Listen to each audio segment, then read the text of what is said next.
Assalamu alaikum everyone, it's Humara from Bond Adams again, and today I'm joined with Arman from Bond Adams also. This week, we will be talking about two different areas of law. So I work in the family department and Arman over here works in the conveyancing department. Yeah.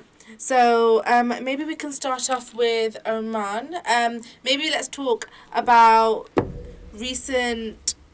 conveyancing and what kind of property. So what is a freehold property? Because I hear that term a lot, Yeah. so I just wanted a bit more I think information. from our last session that we had, there was a lot of listeners that was asking for some of the terminologies and the definition of that. So today's session, what we'll try to do is we'll try to go through some of those words and try to explain to you in the best way possible. Okay. So one of the most common terms you'll come across is freehold and leasehold. Now, the biggest difference between the both is, to start off with freehold, the freeholder of a property owns the property outright, including the land that it's built on.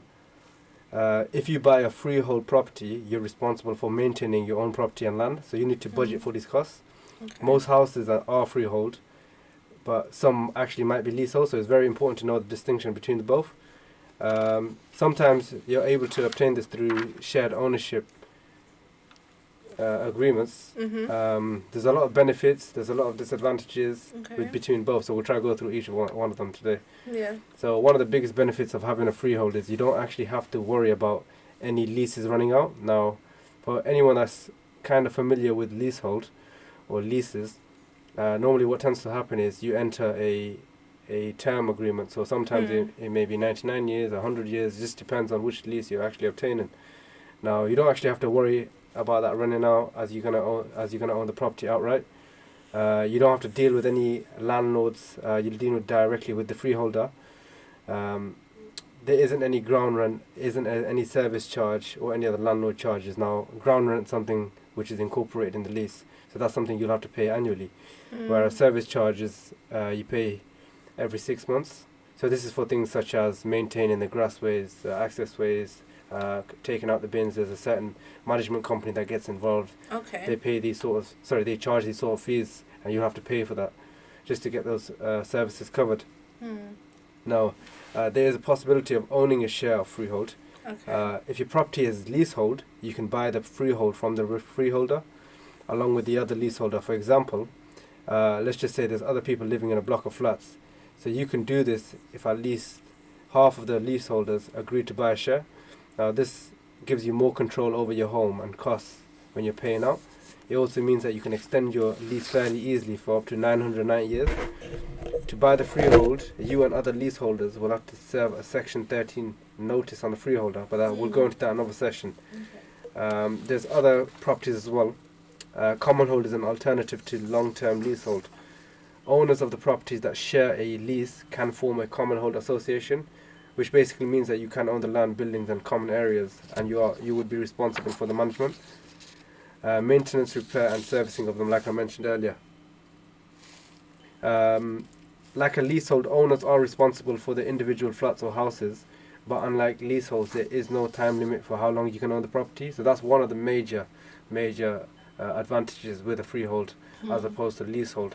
With freehold, like I said, you outright own the property, whereas leasehold, you only own it for a certain period of years, and then you'll have to renew it again. Yeah. So let's talk about more of a leasehold now. With leasehold, you own the property, however, it's subject to the terms of the leasehold. So, like I mentioned earlier, this is the duration of the lease. So it could be 99 years, 990 years, 500 years. Entirely, that depends on what is on the lease itself. When the lease ends, the ownership returns to the freeholder. That is the person that owns the entire building. So let's just say you own a block of flats and you own one of the flats. So you would be the freeholder of that flat. However, for the entire block of flats, there would be a freeholder separate and freeholder. Now, when you buy a leasehold property, you take over the lease from the previous owner. So before you're making an offer on a leasehold property, you need to consider a few things. So you need to consider, first of all, one of the major things is how many years left on the lease. Secondly, you need to budget for service charge and related costs. So this includes future increases that are written into the contract. So you get to a few different types of ground rent. You get peppercorn, you get doubling. And another thing that's very important as well is how the length of the lease might affect getting a mortgage and the property resale value. So there is a few lenders out there that won't actually lend on leasehold properties depending on how the lease is held. So that's very, very important. So before you actually, if you're buying a property at auction, or if you're buying a property through a estate agent, it's very, very important that you instruct a solicitor so they review the lease for you. So by doing this, you're minimizing all risks. Again, the length of a lease is very important as well. When you're buying a leasehold property, it is important to consider the length of the remaining term of the lease. As time goes by, the value of the property is affected by the diminishing term of the lease, which could make the property more difficult to sell. So it's typically a good idea it's typically a good idea that the lease has at least 8 years remaining, or you might struggle to get a mortgage. There's a few things that you can do in that circumstance. You can extend the lease, but like I said, you would have to contact the freeholder directly to try and extend this. Once you've owned your home for 2 years, you have the right to extend your lease by 90 years. That's as long as you're a qualifying tenant, so that's a completely different requirement itself. Usually you will be a qualifying tenant if your original lease was for more than 21 years. The freeholder will charge for the extending lease, and the cost will depend entirely on the property. If you and the freeholder can't agree on the cost of extending the lease, you can appeal on the leasehold valuation tribunal. But it would be best to hire a solicitor or surveyor, and again, you'll have to factor in the cost for this. There are other few charges when it comes to leasehold property. If you do own a leasehold property, you don't own the land. This means that the freeholder is normally responsible for the maintenance and repair of the building. So the freeholder will do this, or get a managing agent to do this for them. It's very, very often that they won't do this themselves. They'll normally hire a managing company to do this. However, the leaseholders share the cost of this by paying a service charge for the freeholder.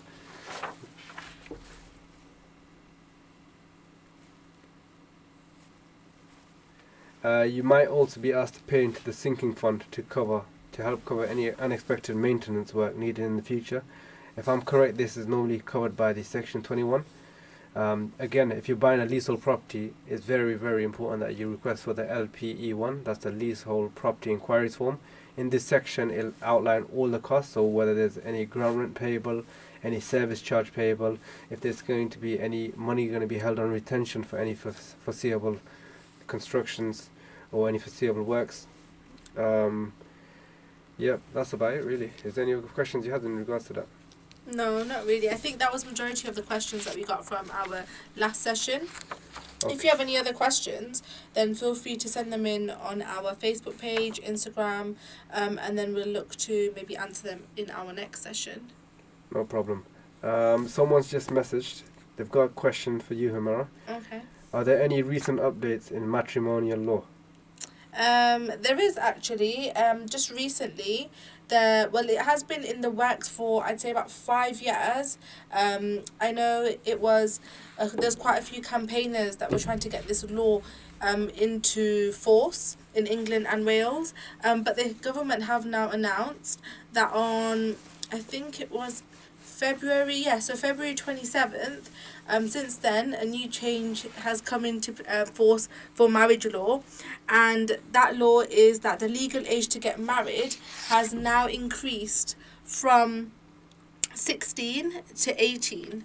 Obviously before 16 years old you were allowed to get married, and now at 18 years old you have to get married, and it has to be with your and you won't need your parents' consent.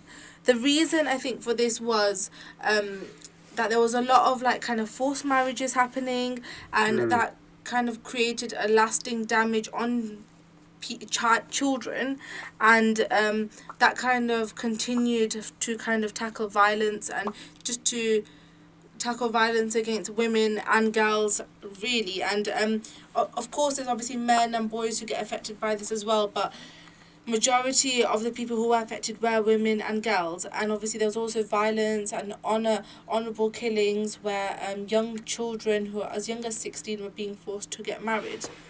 And if you are found guilty of arranging a child marriage, you can actually face up to 7 years in prison as well for it. So it is a recognisable offence. it's going to be 18, so it's going to be widely recognized as 18 years old. When someone becomes an adult, that's when they're able to gain full citizenship rights and they're able to marry. Obviously, manipulating children to marrying underage, anything under 18, and you'll rightly face the full force of the law, including prison time. And I think the main reason is because child marriage destroys lives and it kind of creates generational trauma. And through this legislation, I think they're trying to just protect millions of boys and girls over the coming years from this really horrible act where people are getting forced into marriage. So would you say it's very common then? Yeah, definitely. Yeah. I mean, we obviously, you hear about it in the news, but there's so much you don't hear about in the news as well. And it's something that is happening, unfortunately. And now that we're raising the age, and now that there is kind of a penalty attached to it as well, I think everyone just hopes that it stops people from doing it. And obviously people are quick to forget as well that forced marriage is an abuse of human rights. Obviously it denies vulnerable children for their freedom to learn and grow and thrive over these important years, 16, 17, 18. I mean, people go to college, they start their jobs, start their careers, they start university. And it's really sad that when people get forced and abused in such a way, they're restricted and they're abused, and it's kind of trying to be committed to stamping out such an exploitative practice.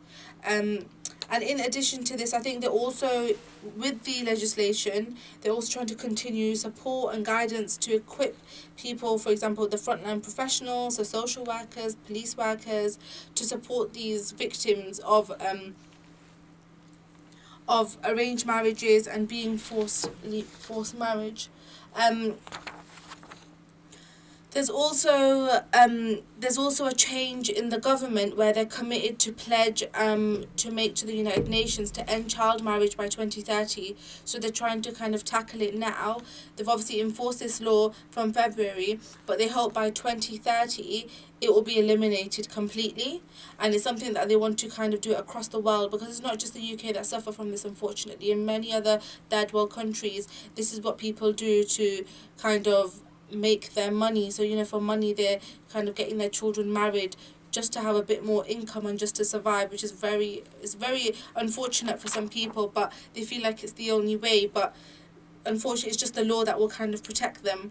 So yeah, I mean, even if there's any type of coercion into trying to get the child under 18 married, any threats to cause them to someone to marry, that is also part of the offence, and you will also be sentenced for it as well.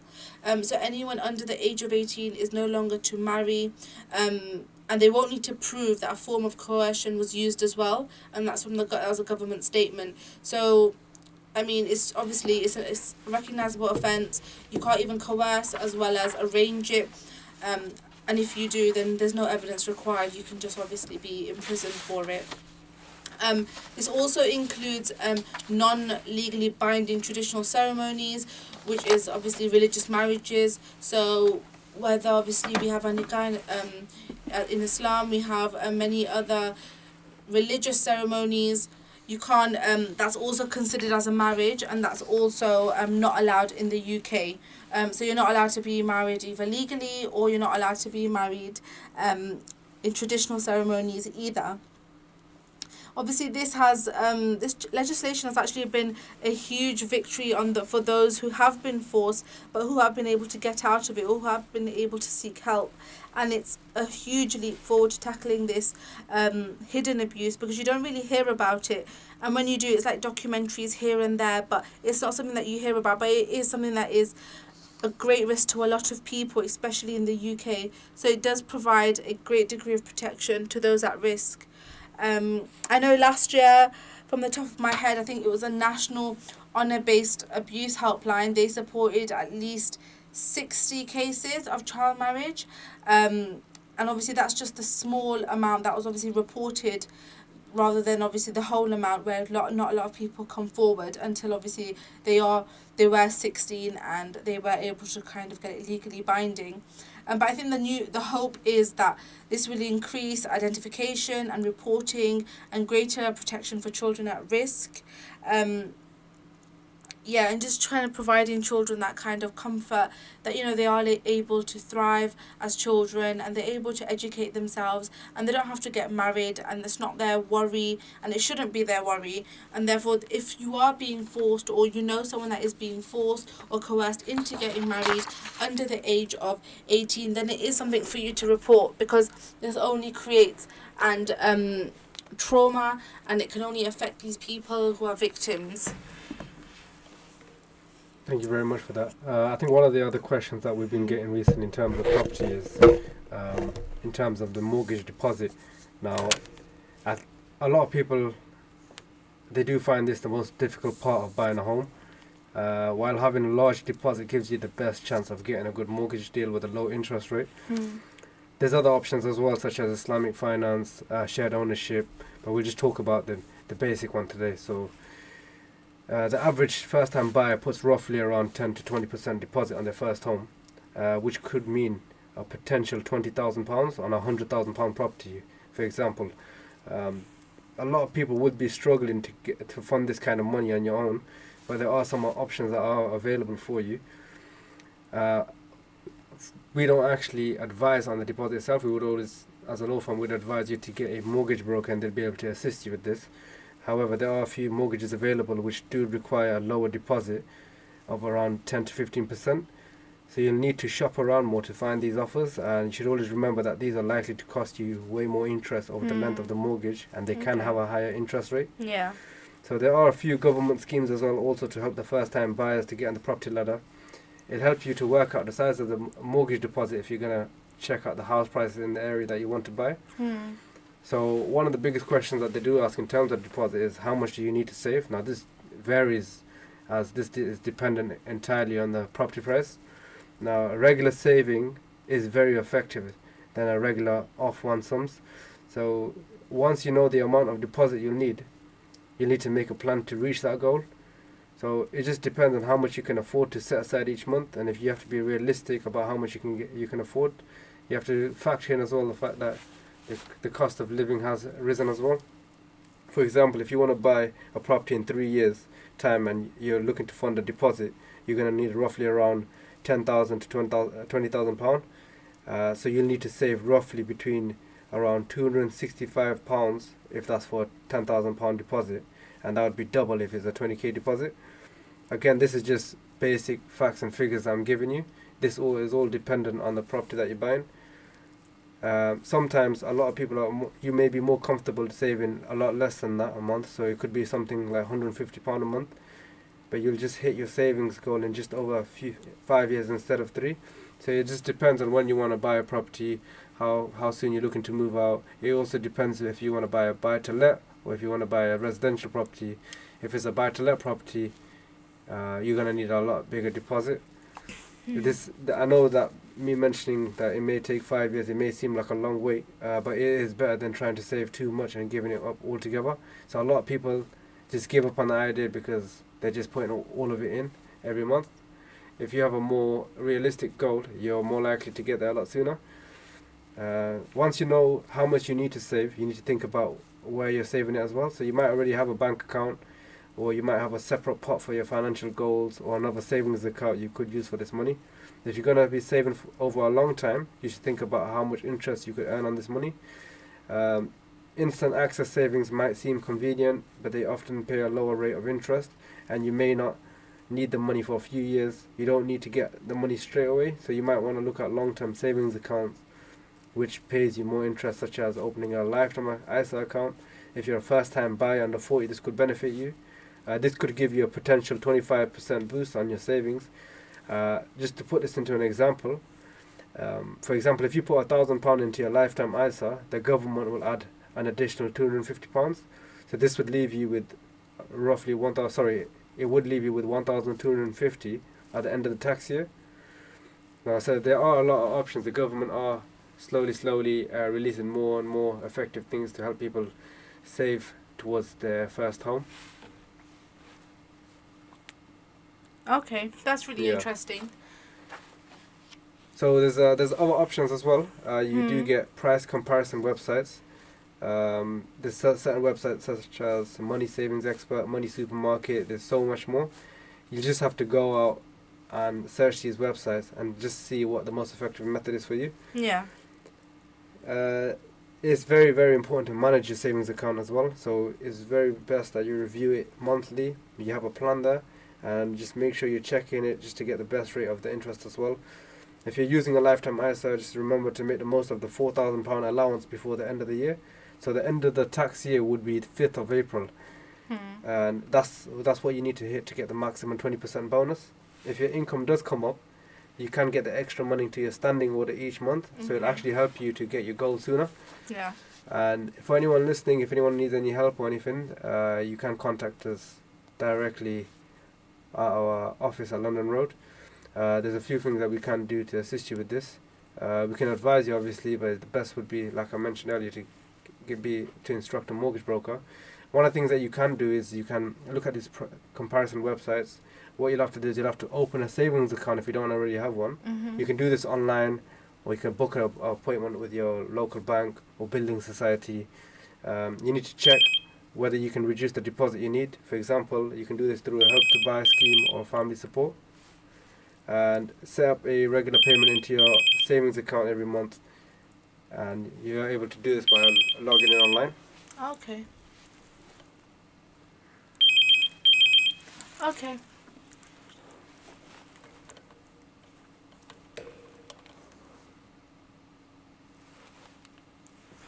Okay, that's really informative. Okay, so that's all from us today. It was really nice, obviously, speaking to you, Arman, today about some conveyancing and freehold properties and leasehold properties.